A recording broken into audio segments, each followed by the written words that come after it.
Juízes capítulo 20, eu vou pedir sua máxima atenção, porque lerei os 28 versículos do capítulo 20, que tem 48. Então eu lerei apenas os 28 primeiros versículos. Você fará muito bem a ruminar esta palavra de Deus hoje, ao sair daqui, lendo o capítulo 19, porque o capítulo 19, ele conta o pano de fundo e explica a razão pela qual tudo isto que você vai ler agora se deu. Brevemente eu vou transmitir a você. Um levita, ele está viajando com a sua família, ele para numa cidade chamada Gibeá, na região da tribo de Benjamim. Ele é recebido por um morador que o leva para sua casa com a sua família, mas naquela cidade havia algumas pessoas, alguns homens levianos, e esses homens foram à casa daquele cidadão de Gibeá, bateram na porta, exigindo que aquele cidadão colocasse para fora esse levita, porque eles queriam abusar desse levita. Por que é que eles queriam fazer isso? Porque eram pessoas levianas, eram pessoas mundanas. Aquele cidadão de Gibeá não permite e oferece no lugar que eles abusem das suas filhas, numa expressão de bom caráter, no sentido de proteger aquele levita. Tudo isso tem uma história, uma razão, um contexto, e não é o propósito dessa mensagem, mas acontece que eles acabam abusando de uma das mulheres do levita, e que ela é estuprada a noite inteira por aquela gente, e quando o levita amanhece o dia, a encontra morta na soleira da porta da casa. Ele vai embora, e aí ele faz uma coisa que para nosso contexto, para nossa realidade seria impensável. Ele faz um ato desesperado, ele pega o corpo da mulher e o esquarteja, ele o separa em 12 partes e manda uma parte para cada uma das 12 tribos de Israel com uma mensagem. Você ficou chocado? Pois é, eu estou até agora, porque aconteceu isso com minha família, por causa de umas pessoas levianas da tribo de Benjamim, lá na cidade de Gibeá. E aí nós chegamos ao capítulo 20. Então saíram todos os filhos de Israel, desde Dan até Berseba e desde a terra de Gileade, e a congregação, como se fora um só homem, se ajuntou diante do Senhor em Mispá. Os homens principais de todo o povo, de todas as tribos de Israel, apresentaram-se na Assembleia do povo de Deus. Eram 400.000 homens de infantaria que arrancavam da espada. Ora, ouviram os filhos de Benjamim que os filhos de Israel haviam subido a Mispá. E disseram os filhos de Israel: dizei-nos de que modo se cometeu esta maldade. Então respondeu o levita, marido da mulher que fora morta, e disse: cheguei com a minha concubina Gibeá, que pertence a Benjamim, para ali passar a noite. E os cidadãos de Gibeá se levantaram contra mim, cercaram de noite a casa em que eu estava, a mim intentaram matar e violaram a minha concubina de maneira que morreu. Então peguei na minha concubina, dividi-a em pedaços e enviei por todo o país da herança de Israel, porquanto cometeram tal abominação e loucura em Israel. Eis aqui estáis todos vós, ó filhos de Israel, dai a vossa palavra e conselho nesse caso. Então todo o povo se levantou como um só homem, dizendo: nenhum de nós irá à sua tenda, e nenhum de nós voltará à sua casa. Mas isso é o que faremos a Gibeá: subiremos contra ela por sorte. Tomaremos de todas as tribos de Israel 10 homens de cada 100, 100 de cada 1000, 1000 de cada 10.000, para trazerem mantimento para o povo, a fim de que, vindo ele a Gibeá de Benjamim, lhe faça conforme toda a loucura que ela fez em Israel. Assim se ajuntaram contra essa cidade todos os homens de Israel, unidos como um só homem. Então as tribos de Israel enviaram homens por toda a tribo de Benjamim, para lhe dizerem: que maldade é essa que se fez entre vós? Entregai-nos agora aqueles homens, filhos de Belial, que estão em Gibeá, para que os matemos e extirpemos de Israel este mal. Pois os filhos de Benjamim não quiseram dar ouvido, mas os filhos de Benjamim não quiseram dar ouvidos à voz de seus irmãos, os filhos de Israel. Pelo contrário, das suas cidades se ajuntaram em Gibeá para saírem a pelejar contra os filhos de Israel. Ora, contaram-se naquele dia dos filhos de Benjamim, vindos das suas cidades, 26.000 homens que arrancavam da espada, afora os moradores de Gibeá, de que se contaram 700 homens escolhidos. Entre todo esse povo havia 700 homens escolhidos, canhotos, cada um dos quais podia com a funda atirar uma pedra ao fio de um cabelo, sem errar. Contaram-se também dos homens de Israel, afora de Benjamim, 400.000 homens que arrancavam da espada, e todos eles homens de guerra. Então, levantando-se os filhos de Israel, subiram a Betel e consultaram a Deus, perguntando: quem dentre nós subirá primeiro a pelejar contra Benjamim? Respondeu o Senhor: Judá subirá primeiro. Levantaram-se, pois, os filhos de Israel pela manhã e acamparam contra Gibeá. E os homens de Israel saíram a pelejar contra os benjamitas e ordenaram a batalha contra eles ao pé de Gibeá. Então os filhos de Benjamim saíram de Gibeá e derrubaram por terra naquele dia 22.000 homens de Israel. Mas esforçou-se o povo, isto é, os homens de Israel, e tornaram a ordenar a batalha no lugar onde no primeiro dia a tinham ordenado. E subiram os filhos de Israel e choraram perante o Senhor até a tarde, e perguntaram-lhe: tornaremos a pelejar contra os filhos de Benjamim, nosso irmão? E disse o Senhor: subi contra eles. Avançaram, pois, os filhos de Israel contra os filhos de Benjamim no dia seguinte. Também os de Benjamim, nesse mesmo dia, saíram de Gibeá ao seu encontro e derrubaram por terra mais 18.000 homens, sendo todos estes dos que arrancavam da espada. Então todos os filhos de Israel, o exército todo, subiram e, vindo a Betel, choraram. Estiveram ali sentados perante o Senhor e jejuaram aquele dia até a tarde, e ofereceram holocaustos e ofertas pacíficas perante o Senhor. Consultaram, pois, os filhos de Israel ao Senhor, perguntando por quanto a arca do pacto de Deus estava ali naqueles dias, e Finéias, filho de Eleazar, filho de Arão, lhe assistia. E perguntaram: tornaremos ainda a sair a peleja contra os filhos de Benjamim, nosso irmão, ou desistiremos? Respondeu o Senhor: subi, porque amanhã vou-los entregarei nas mãos. E quando você vai continuar a leitura até o versículo 48, você verá que Israel dessa vez vence os benjamitas. Ele destrói completamente a cidade de Gibeá, porque foram rebeldes, não quiseram exercer a disciplina que Deus houvera estabelecido. A palavra de Deus havia já estabelecido: a alma que pecar, esta morrerá.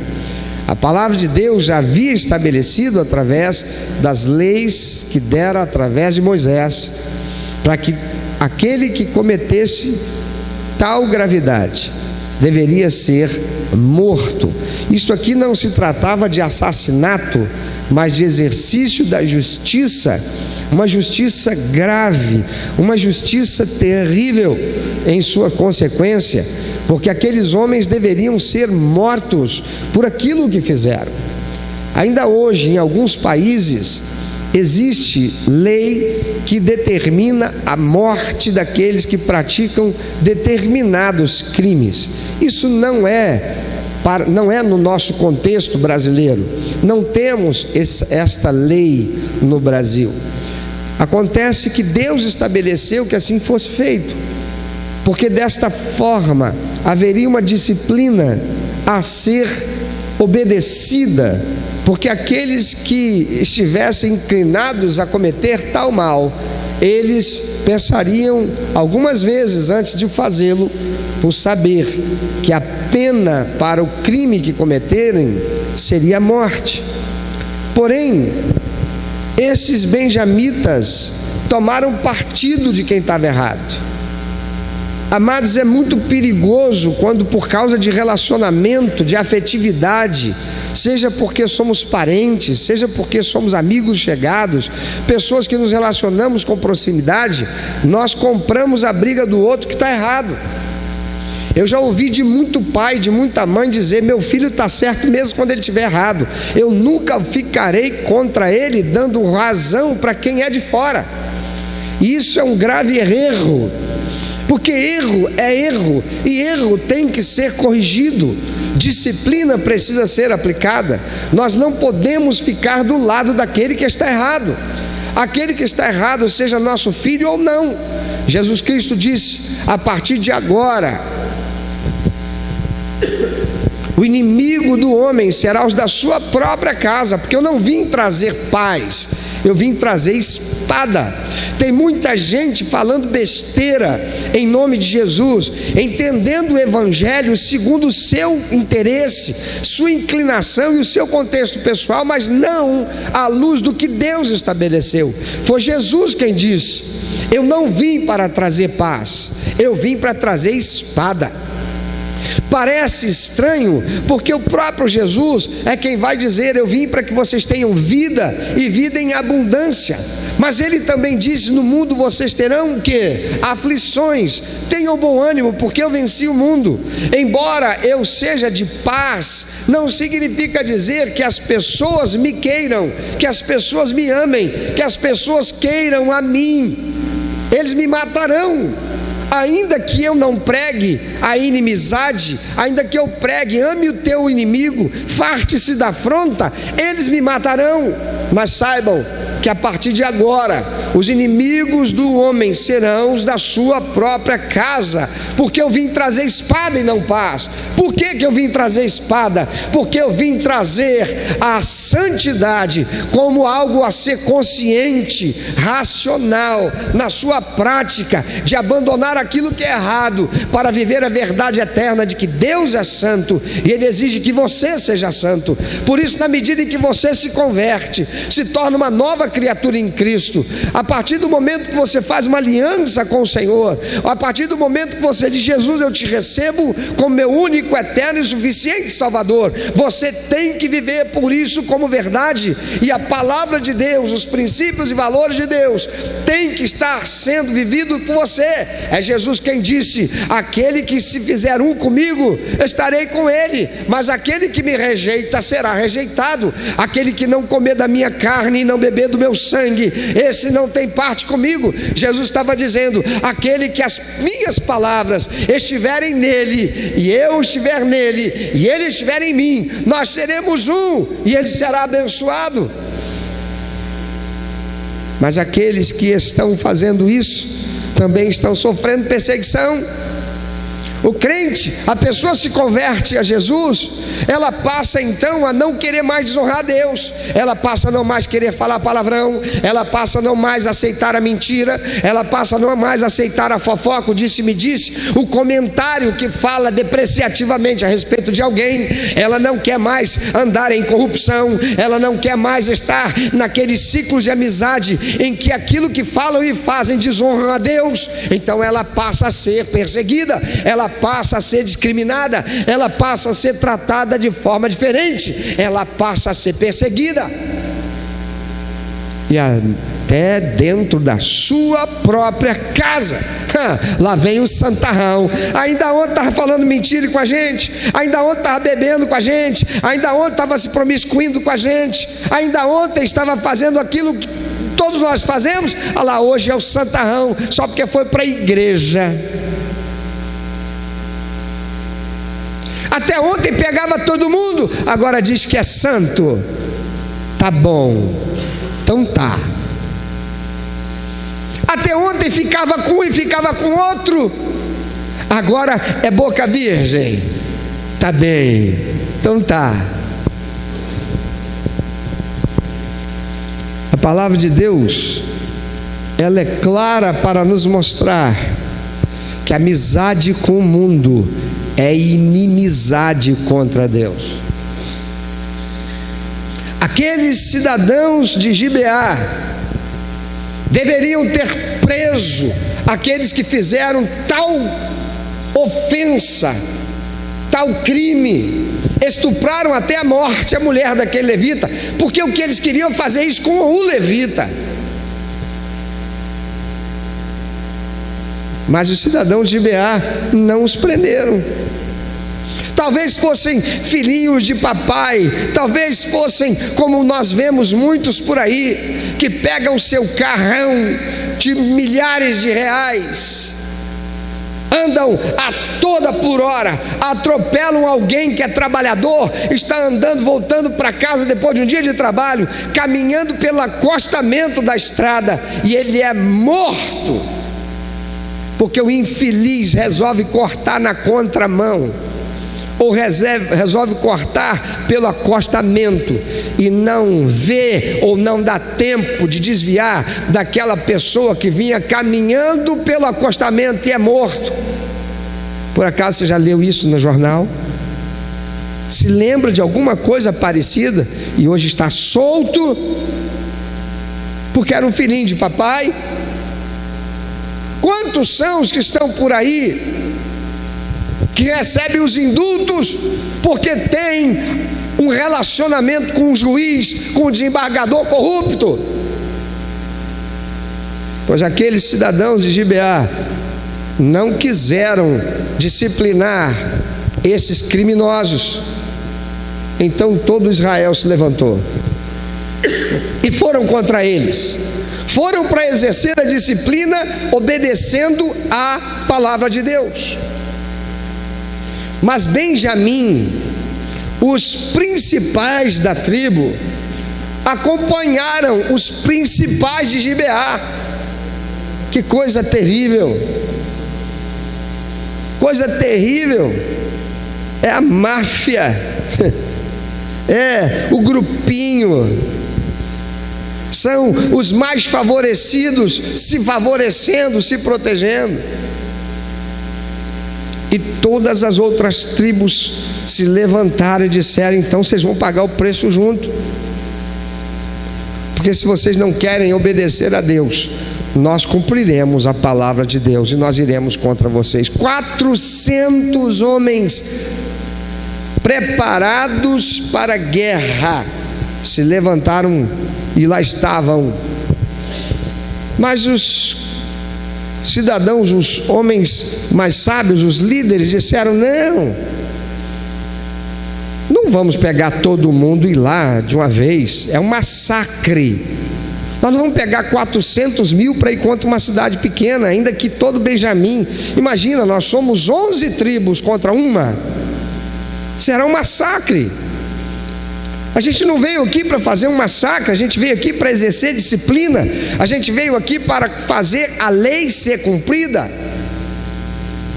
Então não, se eles não querem aceitar, nós iremos então, mas nós vamos decidir aqui, uma tribo contra uma tribo. Não é preciso tudo isso, não vai ser um massacre. Então eles fazem uma coisa, eles vão, não todos, mas aqueles que serão escolhidos. Porém, o que nós observamos é que 400 mil de Israel contra 26.700 de Benjamim, o que seria um massacre. foi uma vergonha. As 11 tribos bateram em retirada, tendo perdido muitos do seu exército, que foram mortos. E muitos ficam a se perguntar: mas como é isso? Como pode ser isso? Que tendo eles saído para cumprir a lei, tendo eles saído para fazer justiça, Deus deveria ter ajudado. Mas ao que parece, Deus os enganou. Porque eles vão perguntar para Deus, e Deus diz: não, está certo, vão lá fazer justiça.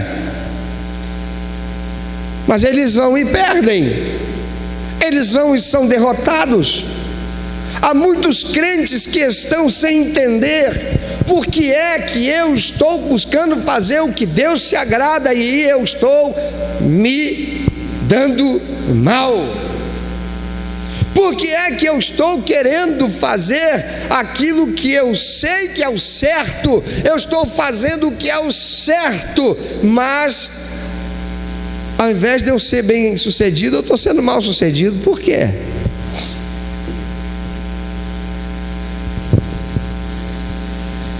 Por que eles foram derrotados se eles eram em maior número?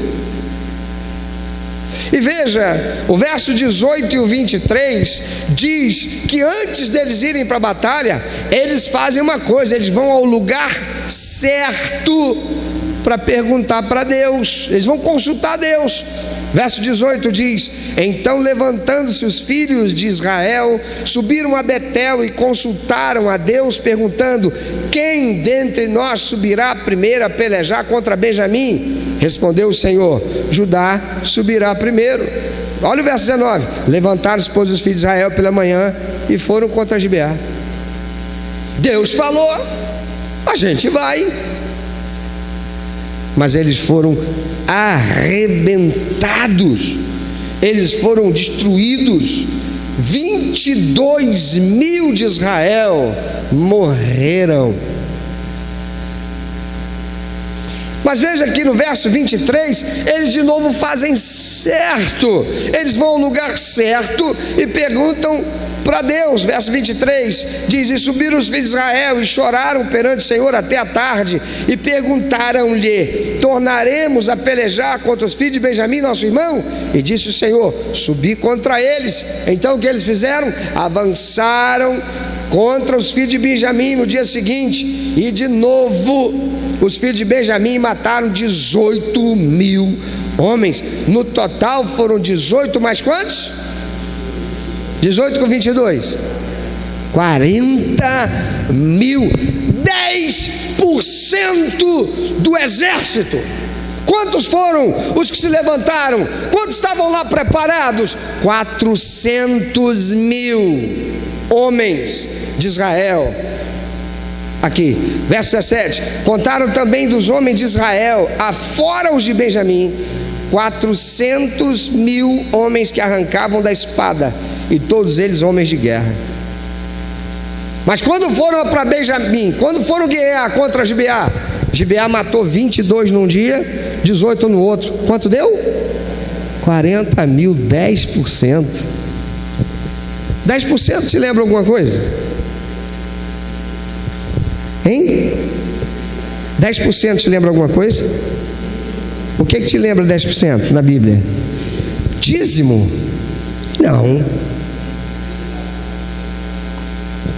O que? Fidelidade. Dízimo é sinônimo de quê? Fidelidade.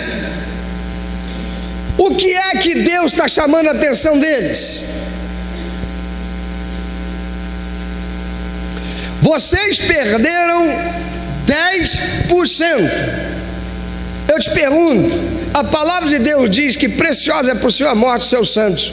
O que significa isso? Entre tantas coisas que a gente pode pensar a respeito disso, uma das coisas é quando morre um crente que vai para o céu. Para Deus isso é bom ou ruim? É bom. Qual é o pai que gosta de ver o filho passando sofrimento, dificuldade? Nenhum. A gente está aqui na terra porque a gente está cumprindo o propósito de Deus. Mas a palavra de Deus diz que Deus não tem alegria por ver nosso sofrimento. Deus não se agrada com isso.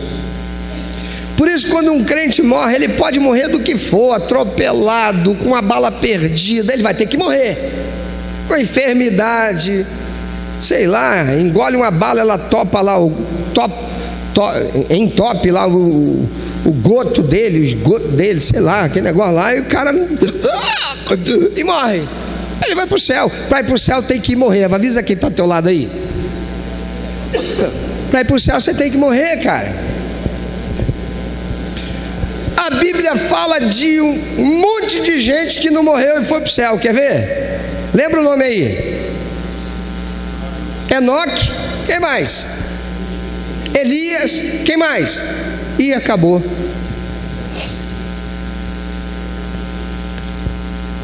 E nesses milênios passados, desde a existência do ser humano na face da terra, só 2. Será mesmo que você vai ser o próximo? Você vai ter que morrer, cara. Deus leva para si 40 mil do exército de Israel, 10%. Mas por que será que Deus fez isso, hein? Por que será que Deus deixou que acontecesse isso? 10% lembra o que mesmo? Fidelidade. Nas últimas mensagens que eu preguei aqui sobre sangue na ponta da orelha direita, sangue no dedão da mão direita, sangue no dedão do pé direito, a primeira coisa que nós aprendemos, o que foi? É que Deus ensina que devemos fazer certo. De que jeito? Do jeito dele. Deus estabelece um jeito de se fazer as coisas. Não adianta eu fazer o que eu acho melhor para Deus, se não for do jeito que Deus espera que seja o meu melhor para Deus. Não presta. Amados, eles fizeram certo, eles foram no lugar certo. O tabernáculo possivelmente estava lá em Betel, porque o verso 27 diz que a arca e o sacerdote Finéias, neto de Arão, estavam ali naqueles dias. Logo, eles não foram a qualquer lugar para buscar Deus. Eles não foram na casa da irmã ou do irmão de oração que tem revelação.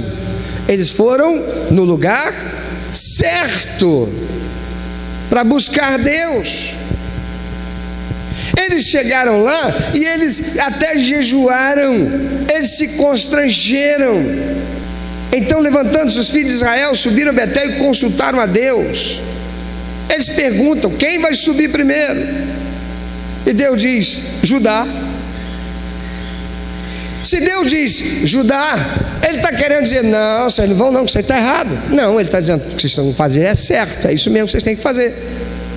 Judá vai primeiro. E o que eles fazem? Arrancam e vão para a batalha. Morrem 22 mil.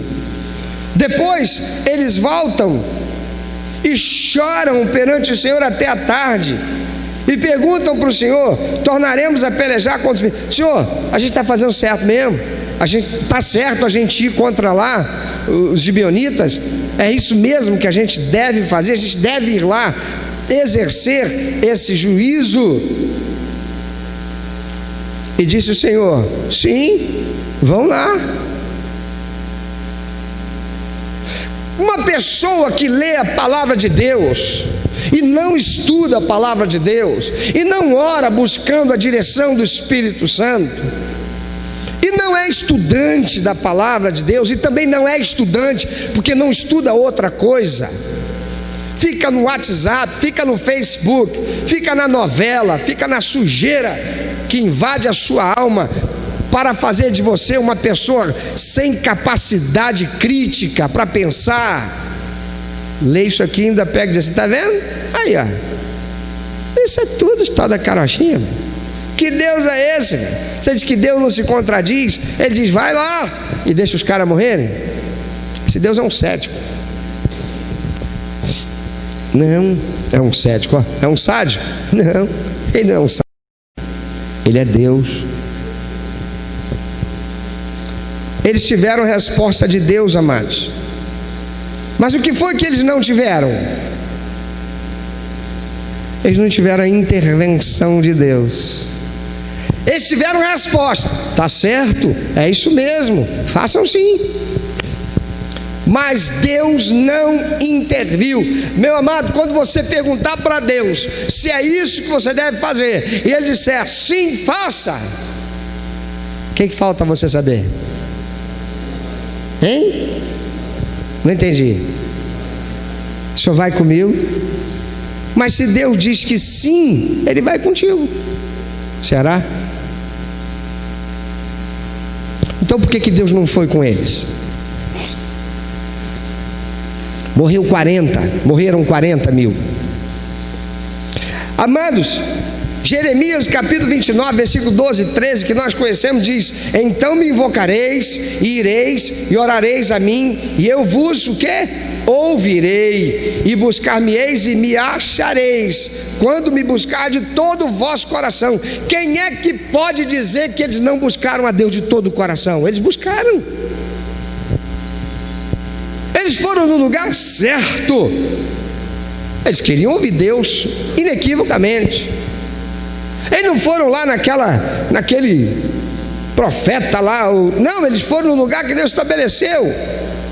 Tinha um sacerdote lá, e pela lei Deus diz: vocês vão, se tiver alguma coisa muito séria, procura o sacerdote e vai me consultar, e por Urim e Tumim eu falarei.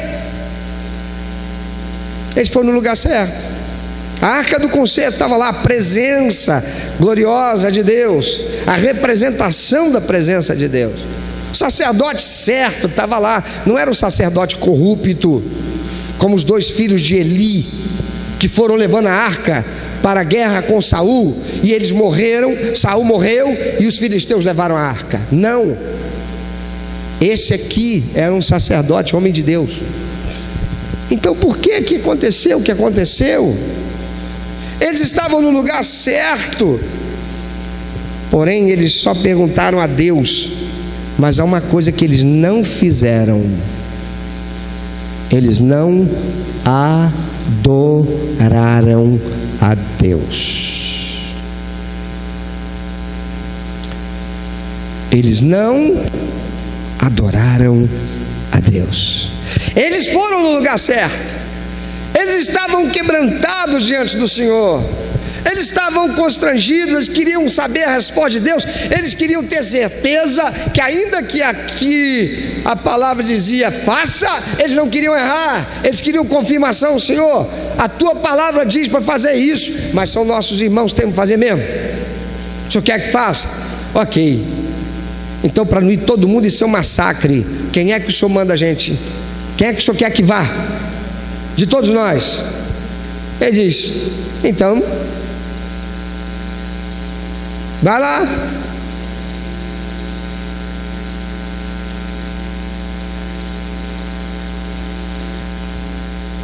E eles morrem. Pergunta: no lugar certo, a Deus, mas sem adoração. Estavam no lugar certo, mas só perguntaram para Deus e não adoraram. Nas 2 vezes que eles foram. Amados, tem gente que vem à igreja, está no lugar certo, busca a Deus para uma solução, para uma resposta, está fazendo certo, mas não adora a Deus. Lá está Jesus, e vem um moço, um homem muito rico, judeu, e pela sua condição social, financeira, e o que diz o texto, aquele não era qualquer um, porque o judeu, ele era sobretudo os que possuíam uma condição financeira mais privilegiada. Eles tinham a melhor educação. Não é diferente dos nossos dias de hoje. Um pai mais afortunado materialmente vai dar uma condição melhor, uma escola melhor, um estudo melhor, professores mais capacitados, uma escola mais equipada para a formação dos seus filhos. Aquele moço recebeu a melhor formação judaica do seu tempo, que, entre outras coisas, passava pela necessidade de conhecer a lei e os mandamentos de Deus, a Torá, o Antigo Testamento. Esse moço tem uma angústia na alma. Ele tem tudo, mas há uma angústia na sua alma. Ele quer ter certeza de que quando ele morrer, ele viverá a eternidade com Deus. Então ele vai até Jesus. Ele, quando chega lá, ele sendo judeu, diz para Jesus: bom mestre. Ele se ajoelha perante Jesus numa atitude de humildade, sendo ele uma pessoa tão importante, de tantos recursos. Ele se ajoelha diante de Jesus e ele diz com toda humildade: bom mestre, que farei para herdar a salvação? E Jesus olha para ele e diz assim, faz uma pergunta retórica: por que você me chama bom, se só há um que é bom, que é Deus? Você pode não entender isso, mas aquele moço entendeu. O judeu daquele tempo, ele sabia que bom só deveria ser dito a respeito daquele que é o Deus vivo todo-poderoso. Jesus está dessa maneira perguntando para ele retoricamente: você está ajoelhando diante de mim, dizendo que eu sou bom, porque você acredita na minha pregação de que eu sou o Cristo, o Filho do Deus vivo, o Deus encarnado, o prometido pelo Senhor, pelos profetas, pela palavra, que você conheceu desde a infância. Você me reconhece como Deus encarnado, portanto aquilo que eu vou dizer para você será autoridade para você obedecer e seguir. É isso que estava inserido no que Jesus pergunta a ele retoricamente: por que você está me chamando de bom, se só é um que é Deus? Jesus então pergunta para ele: você conhece os mandamentos? Não matarás, não furtarás, não dirás falso testemunho, honra teu pai e tua mãe. Jesus pergunta a ele apenas a parte dos 10 mandamentos em que Deus estabelece mandamentos para o relacionamento do homem com o homem, que pode se traduzir em boas obras. E aquele moço responde para Jesus: ah, Senhor, isso aí eu sei de cor salteado e pratico desde que eu era criança. Jesus então vira para ele e diz assim: mas te falta uma coisa. Vai, vende tudo que você tem e dá para os pobres. Depois, vem e me segue. E a palavra de Deus diz que aquele homem saiu cabisbaixo. Ele baixou a cabeça, ficou triste com a resposta, e ele saiu e foi embora. E Jesus disse para aqueles que estavam lá: quão difícil é para um rico entrar no reino do céu. É mais fácil um camelo passar pelo fundo de uma agulha. Você pode imaginar um camelo passar por uma agulha? Do que um rico entrar no reino do céu. Quer dizer com isso, pastor, que crente não pode ter muitos recursos financeiros, não pode ser rico, não pode ser um milionário? Não, senhores, não podemos ser fundamentalistas. Não é isso que Jesus estava dizendo. Jesus confronta aquele moço com os mandamentos que denunciavam quem ele era. Ele era alguém comprometido com as coisas. Ele era um homem que praticava o bem. Ele era um homem que tinha correção nos seus relacionamentos interpessoais. Mas ele não era um homem que tinha Deus no seu coração acima de tudo. E o primeiro mandamento dos 10 diz: ouve, ó Israel, eu sou o Senhor, o teu Deus. Não terás outros deuses diante de mim. Não farás para ti imagens de escultura, não te curvarás a ela, nem a ela adorarás. Os primeiros mandamentos são entre o homem e Deus, para o homem obedecer na sua relação com Deus. Aquele homem, ele tinha um relacionamento com os outros muito bom. Ele era um camarada, ele era gente boa, ele fazia o bem para as pessoas, ele era honesto, ele era digno, ele era correto nos seus negócios, ele enriqueceu sem corrupção. Mas o coração dele estava nas coisas materiais. Jesus diz: sobre tudo que você deve guardar, guarda o que?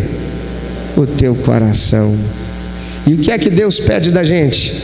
Casa, carro, dinheiro. Ele pede o quê? Dá-me o teu coração. Dá-me o teu coração. O que é que está no teu coração, meu irmão, minha irmã? Tem muita gente vindo no lugar certo, a igreja de Cristo, vem perguntar para Deus sobre a decisão que precisa tomar. Está inseguro ainda que a palavra de Deus diga, faça desse jeito. Está fazendo certo. Está no lugar certo. Está buscando a Deus. Está se submetendo a ouvir Deus.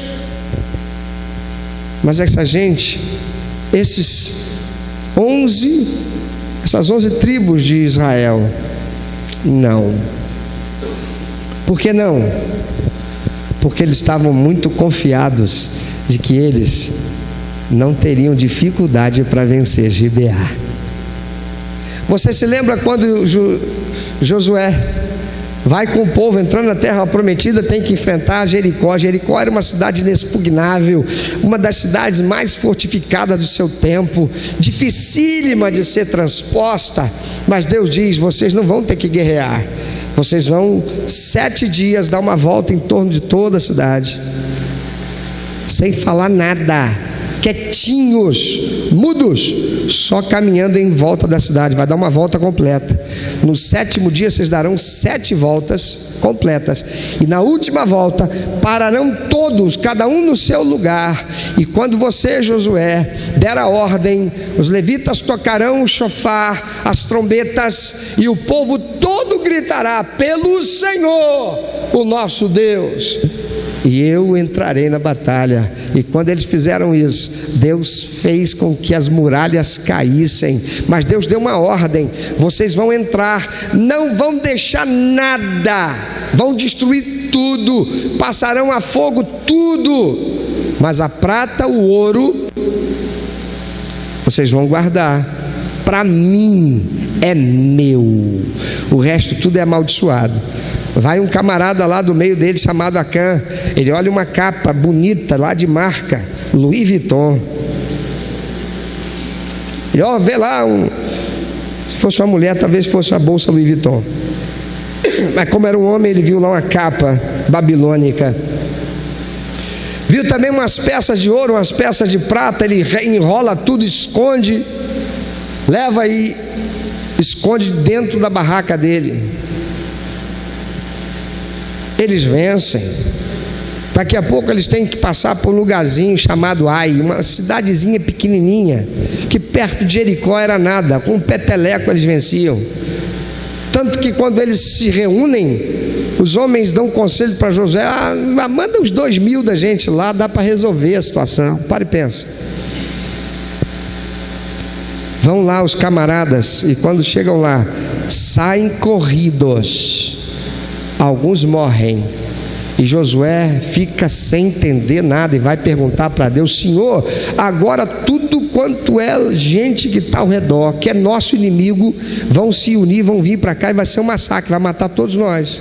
Porque eles vão dizer: se Ai conseguiu fazer a gente correr, bater em retirada, envergonhado, é porque o Senhor não está mais com a gente. O que foi que aconteceu? E Deus disse: é porque tem pecado no meio do povo. Tira o pecado. Amado, você pode vir para a igreja no lugar certo, você pode estar com o coração voltado para ouvir Deus e ter resposta de Deus, fazendo certo, e não receber de Deus, e até receber resposta de Deus. Pastor prega, a palavra de Deus é transmitida, você vai receber. Você procura aconselhamento, pastor vai mostrar na palavra de Deus, vai te dar a revelação da palavra de Deus, você vai sair convicto do que tem que fazer. Mas será que você vai receber a intervenção de Deus? Tem muita gente que está vindo à igreja só para receber de Deus, só para receber de Deus. Quantas são as pessoas que vêm num culto angustiadas, recebem uma palavra motivacional: olha, levanta a mão que agora eu vou profetizar sobre a tua vida, hein? Porque sai daqui parecendo aquele boneco do Donald Trump que estão usando lá na Europa, aquele troço inchado e leve, de tanta palavra de ordem, de tanto eu profetizo sobre a tua vida. de tanta autoajuda que recebeu. E uma pessoa que está assim, ela está mais propensa a ser derrotada ou ser vitoriosa? Vitoriosa. Ela chega lá, aquilo que está na capacidade da força dela, que antes, por causa da disposição e do ânimo dela, da psique dela, estava abatida, ela não ia conseguir, mas agora que ela está se sentindo bem, ela vai lá e vence a situação. Mas não quer dizer que Deus estava com ela. Ali na frente a coisa vai ser pior. Amados, qual foi o problema aqui? É que eles não reconheceram que sem Deus eles não podiam nada. Você se lembra de Jesus Cristo dizendo: sem mim, quem sabe fala bem forte, sem mim, sem mim, nada podeis fazer. Não é porque eu sou crente, não é porque eu venho no lugar certo, não é porque eu estou perguntando para Deus se devo ou não devo fazer. Se Ele diz deve fazer, Ele só irá comigo se Ele for aquele em quem está depositada a minha confiança, a minha fé, a minha segurança. E eu demonstro isso porque tem um mundo espiritual vendo, tem mundo natural observando. Ele tem que ser honrado. A palavra de Deus diz que a razão para a qual eu e você fomos criados é para dar prazer ao coração de Deus, é honrá-lo. E não tem outra situação estabelecida por Deus para que a gente demonstre isso, senão através da adoração. A adoração reconhece que eu sou fraco, não sou capaz por meus próprios recursos se Deus não intervir. A adoração diz que reconheço que só o Senhor é todo poderoso, capaz de fazer infinitamente mais além do que eu penso que Ele vai fazer. Lá está Senaqueribe, um exército imenso, já vinha arrebentando, destruindo, tomando cidades. Ele chega até Jerusalém, sitia Jerusalém, e lá está Jerusalém sitiada já há muito tempo, o povo já ficando com fome. E vem o rei, homem de Deus, e ele busca a Deus. Quando ele busca a Deus, Deus usa o seu profeta. E ele onde está? Ele está no templo, se humilhando e procurando, buscando a Deus, dizendo: Senhor, olha aqui a carta que Senaqueribe mandou, afrontando-nos e afrontando ao Senhor. E Deus usa o profeta e vai lá e diz para ele: filho, fica tranquilo, ouça o que o Senhor diz, amanhã mesmo você vai ter essa vitória. Ninguém vai receber uma flechada e daqui ninguém vai soltar uma flecha para lá, porque eu estou nesse negócio, eu estou entrando contigo. Ele era o rei, mas estava no templo reconhecendo: eu não sou nada se o Senhor não intervir. Sabe, irmão, não é difícil reconhecer que eu não sou nada e buscar a ação do poder de Deus quando eu verdadeiramente não sou nada, mas quando eu me sinto alguma coisa, ou quando eu já estou acostumado com o caminho, eu nem olho para a placa, eu passo direto porque tem muita neblina. Quem está entendendo? Eu não vigio. É fácil errar. Quando tudo vai bem, quando tudo vai mal, eu reconheço que eu não sou nada. Ah, se o Senhor não for comigo. Mas quando eu sou líder, às vezes eu esqueço. Os tapinhas nas costas, os apupos, as cartinhas e os bilhetinhos dizendo: ah, como o Senhor é um homem de Deus. Deixa eu dizer uma coisa para você, não fique triste com isso não. Não fique triste não. Eu amo cada um dos irmãos. O irmão não tem noção de como cada um, quando se expressou assim, encheu meu coração de alegria. E muitas vezes foi como alento. Ontem eu estava em casa, eu recebo um telefonema de uma pessoa daqui da igreja, só para dizer: pastor, lembra, o senhor falou assim comigo? Não gostei não, pastor. Fiquei chateado, não era exatamente o que eu queria ouvir não, sabe? Mas o tempo passou. Eu quero dizer para o senhor que eu pensei bem, eu repensei, coloquei diante de Deus. O senhor estava certo, pastor. E eu quero dizer para o senhor que eu tomei a decisão de fazer certo. O que eu vou fazer vai representar, humanamente falando um prejuízo, porque eu me coloco de novo numa condição que não é aquela que eu esperava. Eu preciso prover minha casa, eu vou abrir mão desse emprego, porque para estar nesse emprego eu não estarei honrando a Deus, porque esse emprego não é um emprego para preservar a vida, e no dia do Senhor não vou poder estar lá. Você está me ouvindo, meu irmão? Ouça que eu te falo da paz de Deus, é a palavra do Senhor. O Senhor honrar o Senhor, você vai ser honrado por Ele, porque é a promessa do Senhor. Você não tem noção do que aquilo fez comigo, porque ontem foi um dia muito difícil para mim. Mas preste atenção, toda vez que você fez um bilhetinho, você mandou uma carta, você mandou uma mensagem por WhatsApp, depois que eu li, sabe o que eu fiz? Destruí, eu rasguei, botei fogo, joguei fora rasgado. Sabe por quê? Eu não sou um homem perfeito, mas eu aprendo com os meus erros e aprendo com os erros dos outros. Ai de mim o dia que eu confiar no tapa nas costas, na palavra de exaltação. O Senhor é um homem de Deus, o Senhor é um profeta de Deus, o Senhor é um servo de Deus, o Senhor é exemplo. Satanás não vai me pegar por essa vaidade. Ele que procure outra coisa. Quando a gente se esquece de onde a gente veio, quando a gente esquece o passado da gente, quando a gente não se lembra quem a gente era e por que a gente se tornou o que a gente se tornou, olhando para trás sempre e dizendo: é porque o Senhor foi comigo que eu me humilhei, eu reconheci minha condição, eu me coloquei quebrantado diante do Senhor. Mas é tão fácil, porque a vida vai passando, Deus vai me abençoando. Eu não tinha carro, hoje eu tenho. Eu não tinha casa, hoje eu tenho casa própria. Eu tinha um emprego de salário mínimo, hoje eu sou chefe. Começa a esquecer de Deus.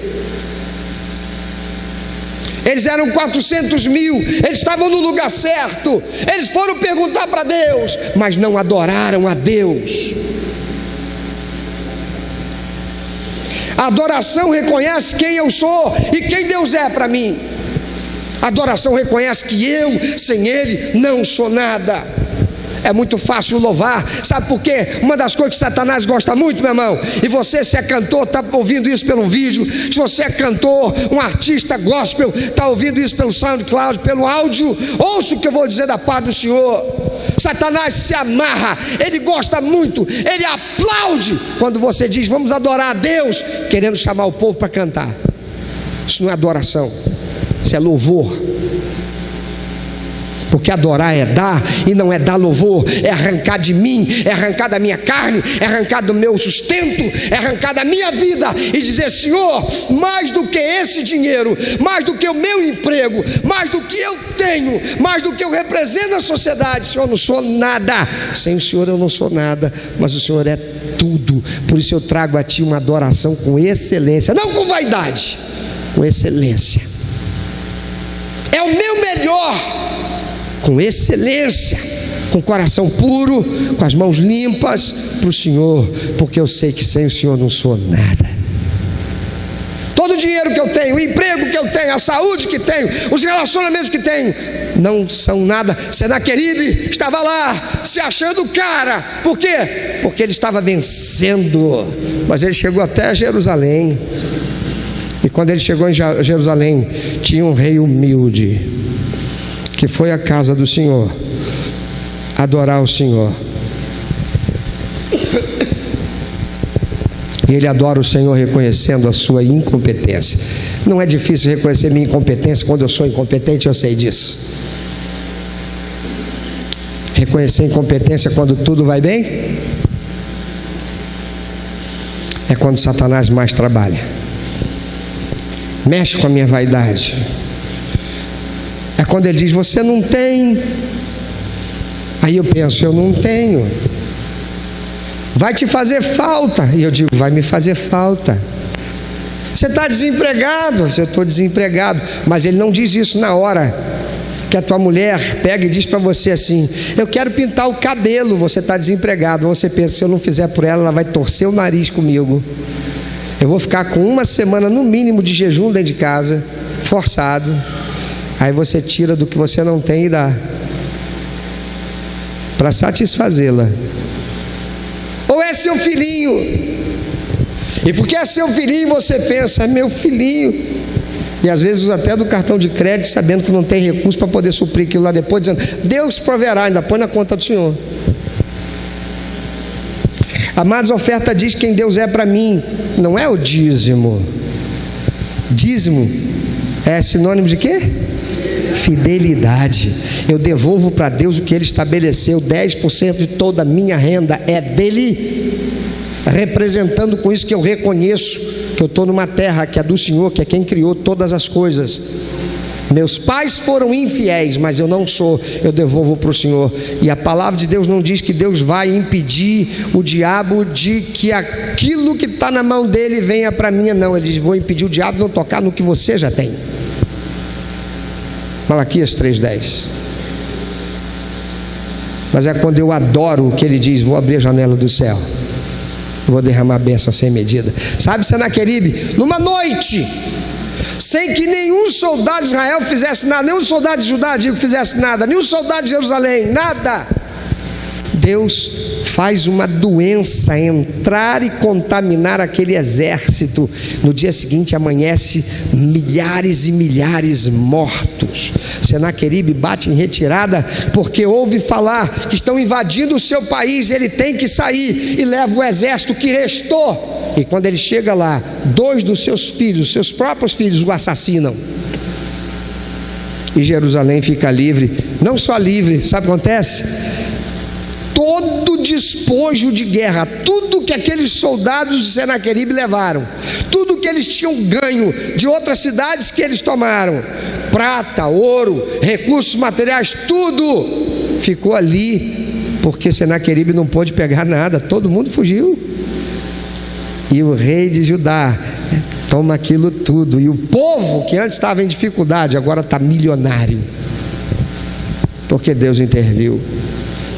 A adoração reconhece que eu sou fraco, não capaz por meus próprios recursos, se Deus não intervir. A oferta diz quem Deus é para mim, não o dízimo.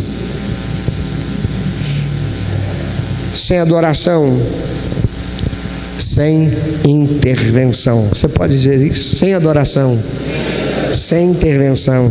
Você pode dizer para alguém, eles foram ao lugar certo, eles perguntaram certo, eles receberam resposta, mas não receberam intervenção. Agora pergunta para quem está ao teu lado, você quer só a resposta? Eles só venceram porque adoraram a Deus, o que eles não fizeram nas outras 2 vezes. Veja que nas 2 vezes que procuraram saber se era vontade de Deus, quem deveria primeiro, Deus respondeu porque eles queriam saber se era vontade de Deus e o que fizessem. Verso 18 e verso 23, nas 2 vezes Deus responde. Mas veja a dinâmica da terceira vez, está lá no verso 26. Verso 26 diz, então todos os filhos de Israel, o exército todo, subiram e, vindo a Betel, choraram, estiveram ali sentados perante o Senhor e jejuaram aquele dia até a tarde.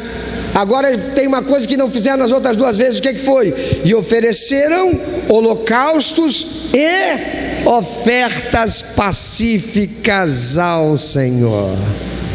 Sabe quem é que quer que você pense que pastor é bandido, que pastor é ladrão, que pastor é o cara que é manipulador para encher os bolsos dele, e você é vaquinha de presépio, otário, otária, idiota, gente desprovida de capacidade racional, gente desprovida de massa encefálica?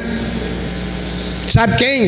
É Satanás, o mesmo que influencia a sociedade para aceitar tudo que é corrupto e ela se tornar o que já se tornou. E sabe por que tem muitos crentes fazendo isso? Acreditando por causa de maus exemplos que estão na televisão, por causa de maus exemplos que são denunciados, e tem que ser mesmo. Gente corrupta que está atrás de púlpitos, gente que adultera, gente que é adúltero, está atrás do púlpito falando em nome de Deus. E por que Deus permite? Pela mesma razão, vai olhar na Bíblia, que Deus permitiu em outros tempos, até mesmo um cara chamado Saul, que reinou 40 anos, um incircunciso, que antes era um crente. Mas sabe por que Satanás quer isso? Para que a igreja seja fraca, para que a igreja não seja uma igreja que traga pessoas para Jesus, para que o crente seja um crente omisso, que vem só ao culto, que canta, que louva, dizendo que está dando adoração ao Senhor, que pergunta certo no lugar certo, mas não faz o que é certo. Então o Senhor responde, mas não vai junto. Veja a dinâmica, eles vão ao lugar certo. O texto é muito claro, eles vão a Betel. Por quê? Porque ali estava a arca e ali estava o sacerdote. Eles se quebrantam, e a palavra do Senhor diz lá em Jeremias 29, 12 e 13: vós me buscareis e me achareis quando me buscar de todo o vosso coração. Então, vocês vão me achar.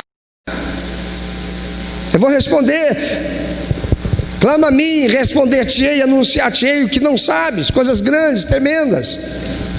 Eles se quebrantam, eles adoram ao Senhor, agora eles adoram.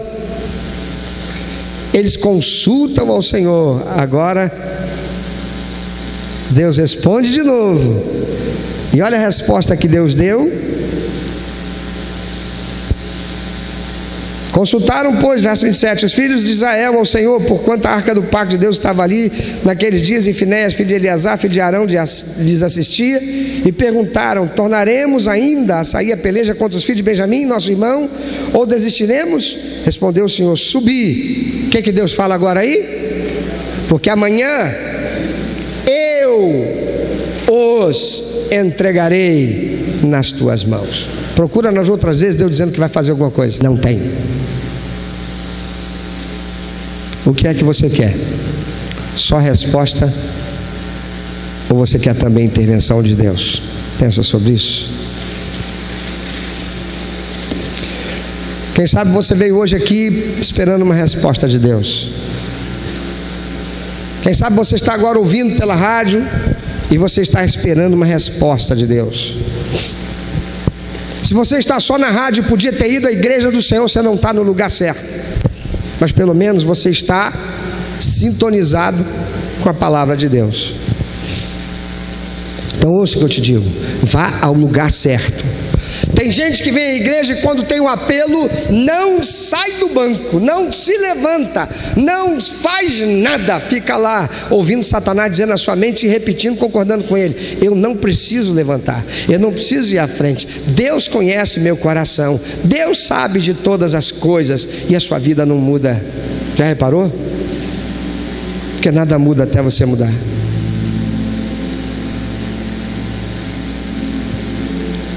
Talvez você esteja buscando fazer tudo certo, mas não é adorador. Satanás tem permitido muita gente vir à igreja. Sim, eu digo permitido mesmo. Ele não coloca empecilho. Mas quando chega na hora da pregação, que desconforto, que vontade de sair para o banheiro, que sede que eu tenho que levantar e beber água. Por quê? Que é a hora de Deus dizer como é que você deve fazer as coisas. É hora de receber o confronto com a sua santidade ou o seu pecado. Que dificuldade é ouvir Deus quando o que Deus tem a falar não é aquilo que eu quero ouvir. Se querer ouvir Deus falar o que Ele quer falar já não é suficiente, porque eu preciso que Ele vá junto comigo, que Ele entre na minha peleja, que Ele entre na minha batalha. Mas se eu não tenho disposição para adorar a Deus, Satanás diz e você repete concordando com ele na sua mente. Você diz assim: mas eu estou desempregado, não tenho nada para adorar a Deus. Que mentira! Que mentira! Você não pode economizar na energia elétrica ao invés de você ficar gastando tempo na frente da televisão, vendo que você não deve. No mês passado você pagou R$100 de conta de energia elétrica, tomou banho 15 minutos debaixo daquele chuveiro quente, ligou a televisão, ficou horas ali durante o mês assistindo aquilo que não acrescentou nada à tua vida, não pegou a Bíblia e não leu pelo mesmo tempo que dedicou assistindo aquela televisão. Você não pode economizar um pouco da sua energia elétrica pensando em ter o que dar para Deus? Nunca pensei nisso, pastor. Você está desempregado, mas você está recebendo seu auxílio-desemprego. E aí, porque você está recebendo o seu auxílio-desemprego, você está poupando e não dá para Deus adoração? Porque são só 4 meses.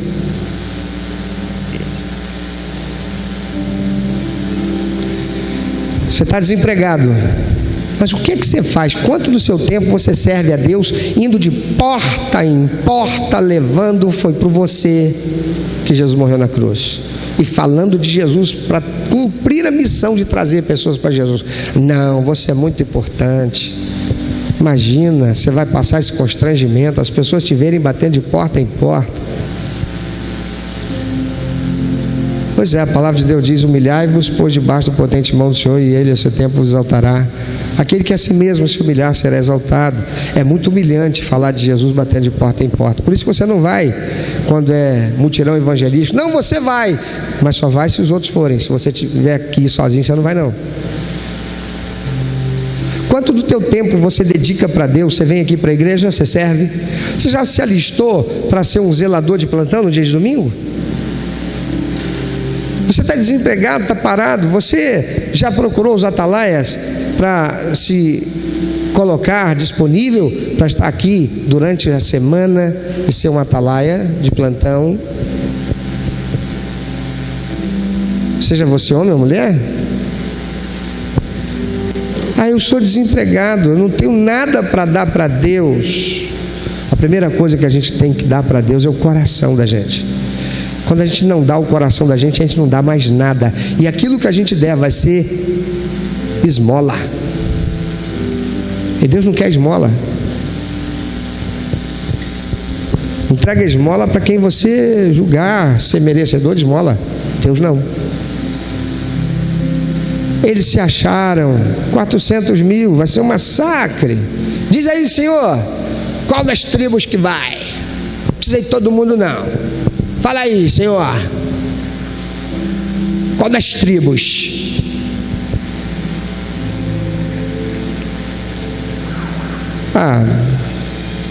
Pode ir sacar. Pode ser Zebulon. Vocês têm que fazer isso mesmo? Pode ir. Mas Deus não disse que ia com eles, porque Deus só vai com a gente quando a gente vai, não para que a glória seja nossa.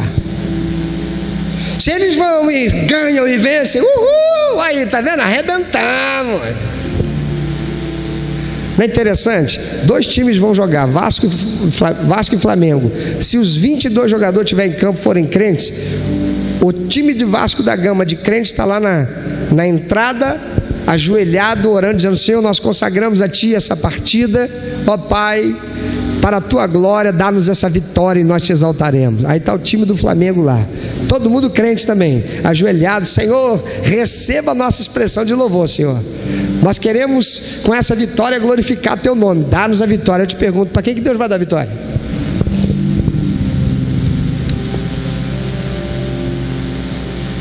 E aí, para quem Deus vai dar a vitória? Os dois estão dizendo que vão dar para a glória de Deus. Mas, meu amado, Deus não quer palavra não, Deus quer atos de verdade. A palavra do Senhor diz que o Senhor está em busca daqueles que o adoram em espírito e em verdade. Verdade significa atitude, ação. Se eu já não tenho a minha atitude antes, se a minha atitude antes da batalha já não é a atitude de um adorador, Deus conhece meu coração. Ele sabe se eu vou pegar e vou ficar lá com o troféu e dizer: haha, aí vencer. Eu sou o cara, tá vendo aí? Não, vou fazer isso não. Ninguém faz até fazer. Você quer a resposta de Deus somente, ou você quer a intervenção dele também? Então seja um adorador.